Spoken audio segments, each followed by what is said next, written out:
So hello everyone, myself Advocate Gautam Arshwal, associate with Dialyzy. Welcome to Dialyzy. Today in this video, I'm gonna discuss with you what are the basically qualifications of a president of India under the Constitution of India. So let's start the discussion without any delay. In order to contest the elections of a president, there are certain qualifications which a person has to possess in order to be eligible for the position of President of India.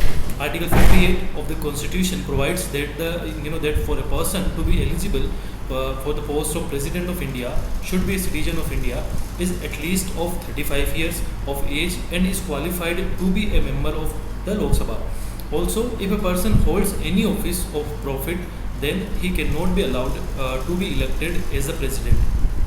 A president is conferred with executive powers of the union and therefore he cannot be a member of any state or union legislature.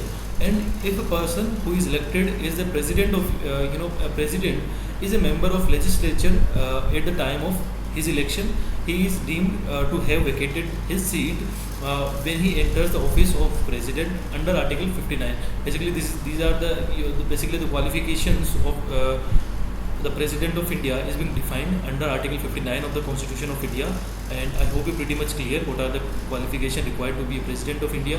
In case of any doubt, any confusion, do let me know in the comment section. See you on the next video with some more information.